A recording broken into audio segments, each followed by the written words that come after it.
Assalamualaikum warahmatullahi wabarakatuh. Perkenalkan, nama saya Ahmad Rianto Tawil dengan NIM 921421167 dari jurusan akuntansi kelas F dengan dosen pengampu Pak Roni Lukum SPD MSc. Baiklah, di sini saya akan membawakan materi yang berjudul Hak Asasi Manusia atau HAM. Pengertian hak asasi manusia atau HAM. Hak asasi manusia adalah hak-hak dasar yang dimiliki oleh manusia sesuai dengan kodratnya. Hak asasi manusia meliputi hak hidup, hak kemerdekaan atau kebebasan, hak milik, dan hak-hak dasar yang melekat pada diri pribadi manusia dan tidak dapat diganggu-gugat oleh orang lain. Hak asasi manusia hakikatnya semata-mata bukan dari manusia sendiri, tetapi dari Tuhan Yang Maha Esa, sebagaimana tercantum di dalam pembukaan hak asasi manusia menurut ketetapan MPR nomor 17 MPR 1988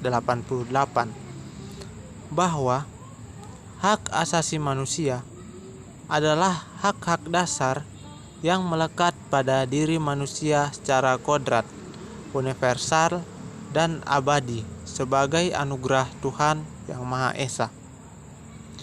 Secara umum, hak asasi manusia adalah hak yang dimiliki manusia tanpa perbedaan bangsa, ras, agama, atau kelamin, yang telah diperoleh di bawahnya bersamaan dengan kelahiran atau kehadirannya di dalam kehidupan masyarakat. Jan Matterson mengatakan bahwa hak asasi manusia adalah hak-hak yang melekat pada diri setiap manusia, yang tanpanya manusia mustahil dapat hidup sebagai manusia. Sedangkan John Locke menyatakan bahwa hak asasi manusia adalah hak-hak yang diberikan langsung oleh Tuhan Yang Maha Esa sebagai hak yang kodrati. Berdasarkan beberapa rumusan hak asasi manusia di atas, dapat ditarik kesimpulan tentang beberapa ciri pokok hakikat hak asasi manusia atau HAM, yaitu sebagai berikut. Yang pertama, hak asasi manusia tidak perlu diberikan, dibeli, atau diwarisi. Hak asasi manusia adalah bagian dari manusia secara otomatis. Yang kedua, hak asasi manusia berlaku untuk semua orang tanpa memandang jenis kelamin, ras, agama, etnis, pandangan politik, atau asal-usul sosial dan bangsa. Dan yang ketiga, hak asasi manusia tidak bisa dilanggar. Tidak seorang pun mempunyai hak untuk membatasi atau melanggar hak orang lain. Selanjutnya, sejarah perkembangan hak asasi manusia. Dengan adanya Perang Dunia mengakibatkan hak-hak asasi manusia tertindas. Oleh karena itu, muncullah Deklarasi Hak Asasi Manusia Universal yang dideklarasikan pada tanggal 10 Desember 1948. Naskah-naskah tersebut adalah sebagai berikut. Yang pertama, Piagam Madinah atau yang disebut juga Sahifatul Madinah, juga dikenal dengan sebutan Konstitusi Madinah, ialah sebuah dokumen yang disusun oleh Nabi Muhammad SAW yang merupakan suatu perjanjian formal antara dirinya dengan semua suku-suku dan kaum-kaum penting di Yastrib. Kemudian bernama Madinah. Di tahun 622 Masehi, dokumen tersebut disusun sejelas-jelasnya dengan tujuan utama untuk menghentikan pertentangan sengit antara golongan yang berada di Madinah. Untuk itu, dokumen tersebut menetapkan sejumlah hak-hak dan kewajiban bagi kaum Muslim, kaum Yahudi, dan komunitas-komunitas pagan Madinah, sehingga membuat mereka menjadi suatu kesatuan komunitas yang dalam bahasa Arab disebut ummah. 2. Magna Carta atau Piagam Agung 1215, yaitu suatu dokumen yang mencatat beberapa hak yang diberikan oleh Raja John dari Inggris kepada beberapa bangsawan bawahannya atas tuntutan mereka. Naskah ini yang sekaligus membatasi kekuasaan Raja John. 3. Bill of Rights atau Undang-Undang 1689, yaitu suatu undang-undang yang diterima oleh Parlemen Inggris sesudah berhasil dalam tahun sebelumnya mengadakan perlawanan terhadap Raja James II dalam suatu revolusi hak berdarah yang dikenal dengan istilah The Glorious Revolution of 1688.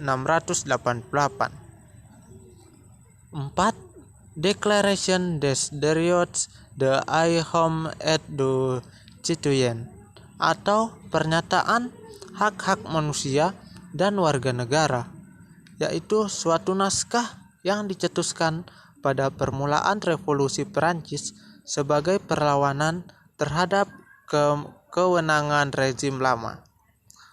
5. Bill of Rights atau Undang-Undang Hak, yaitu suatu naskah yang disusun oleh rakyat Amerika pada tahun 1769 dan kemudian menjadi bagian dari Undang-Undang Dasar pada tahun 1791. Hak-hak tersebut cakupnya belum luas karena hanya bidang politik saja. Sejalan dengan itu, PBB memprakarsai berdirinya sebuah Komisi Hak Asasi Manusia atau HAM untuk pertama kali yang diberi nama Commission on Human Rights pada tahun 1946. Komisi inilah yang menetapkan secara terperinci hak-hak manusia di samping hak politik, yaitu hak ekonomi dan sosial, yaitu yang pertama, hak hidup, kebebasan, dan keamanan pribadi. Yang kedua, larangan perbudakan. Yang ketiga, larangan penganiayaan. Yang keempat, larangan penangkapan, penahanan, atau pengasingan yang sewenang-wenang.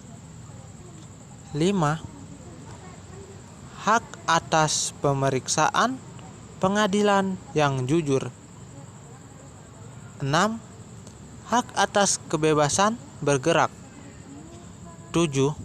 Hak atas harta dan benda. 8. Hak atas kebebasan berpikir, menyuarakan hati nurani, dan beragam. 9.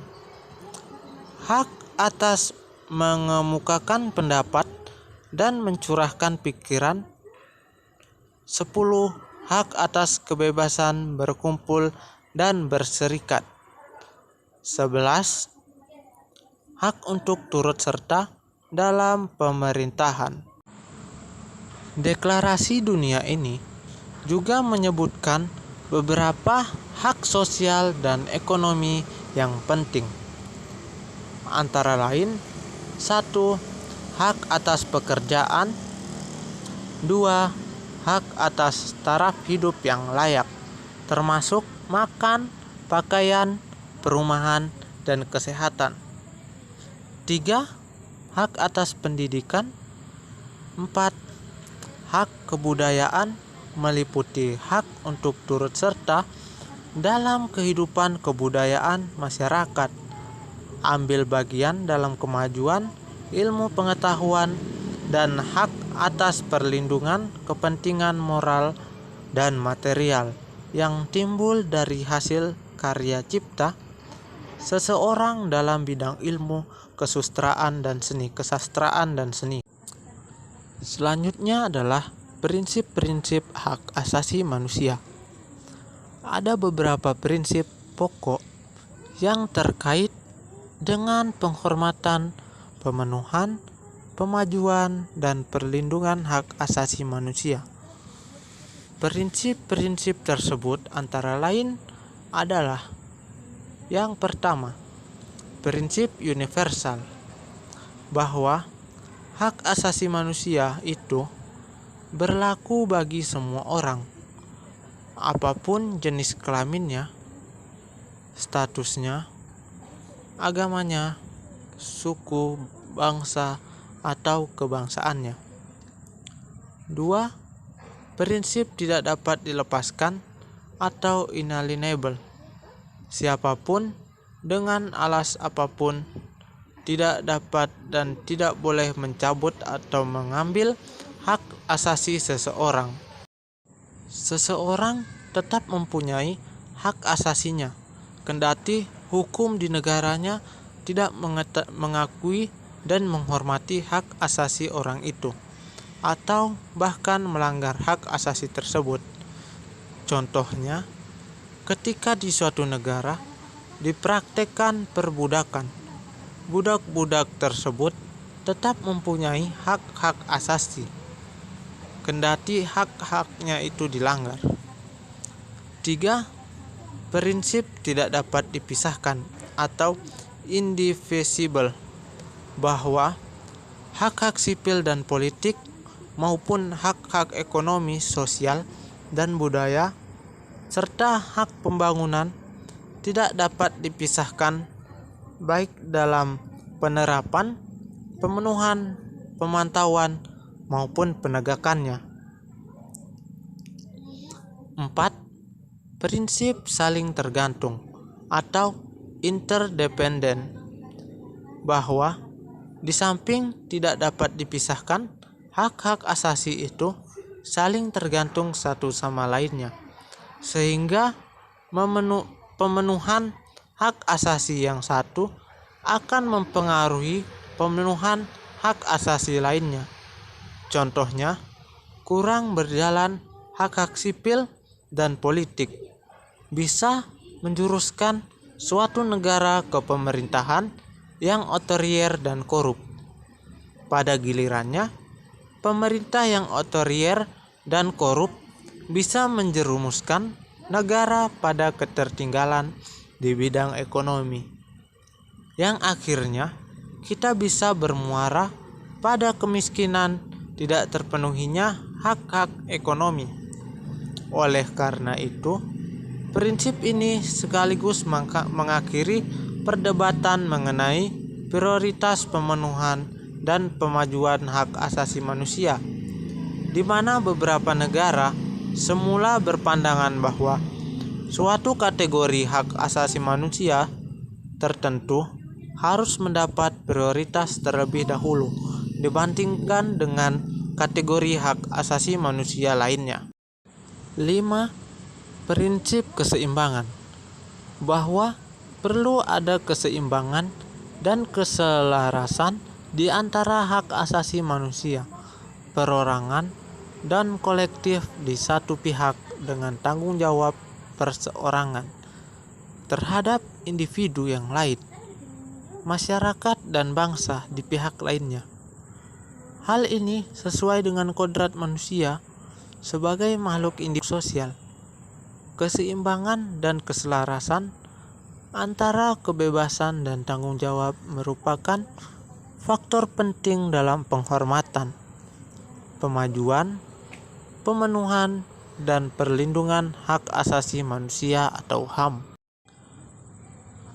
Nomor 6. prinsip partikularisme, bahwa kekhususan nasional dan regional serta berbagai latar belakang sejarah, budaya, dan agama adalah suatu yang penting dan harus terus menjadi pertimbangan. Namun hal ini tidak serta menjadi alasan untuk tidak memajukan dan melindungi hak asasi manusia, karena adalah tugas semua negara, apapun sistem politik, ekonomi, dan budayanya, untuk memajukan dan melindungi semua hak asasi manusia atau HAM. Selanjutnya yaitu pelaksanaan hak asasi manusia atau HAM yang berada di Indonesia.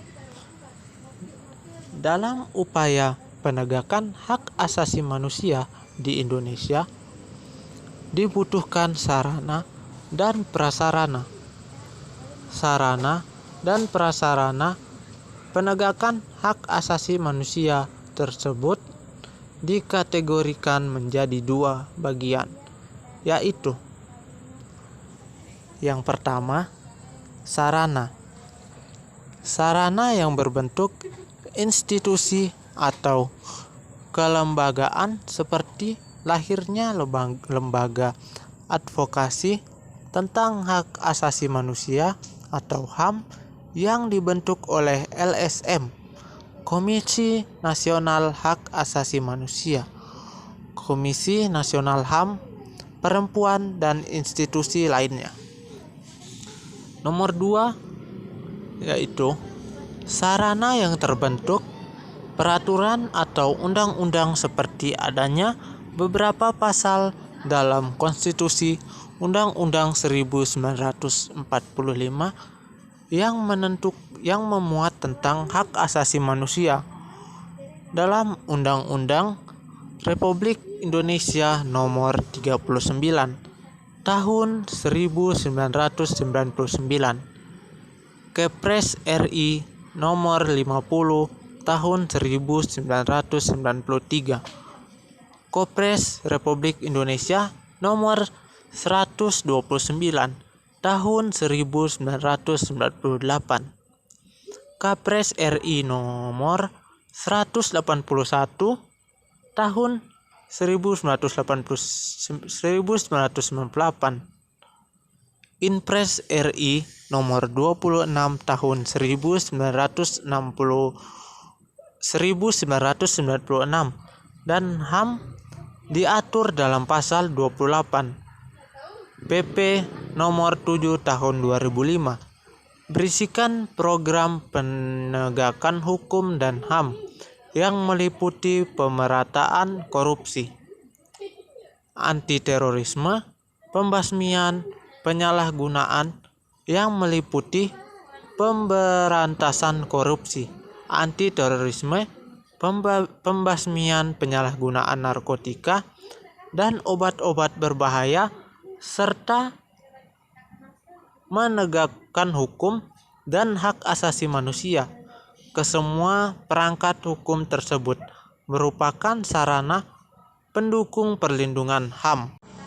Baiklah, jadi kesimpulan yang bisa kita ambil adalah hak asasi manusia atau HAM merupakan perkumpulan penyelenggaraan kehidupan berbangsa dan bernegara atau bergumulan politik dan etika yang erat hubungannya dengan harkat dan martabat manusia, tidak saja sebagai fenomena filosofi sosial tetapi juga fenomena yuridis konstitusional.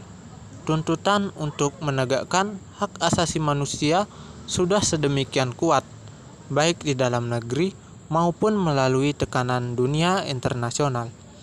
Namun, masih banyak tantangan yang dihadapi. Untuk itu, perlu adanya dukungan dari semua pihak agar penegakan hak asasi manusia bergerak ke arah yang lebih positif.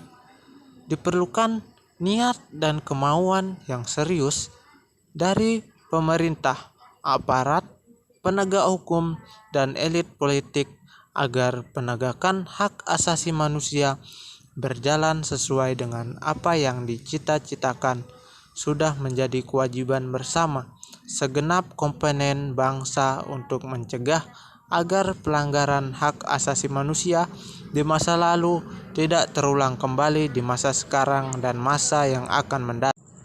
Baik, itulah materi yang bisa saya bawakan. Kurang dan lebihnya saya mohon maaf. Assalamualaikum warahmatullahi wabarakatuh.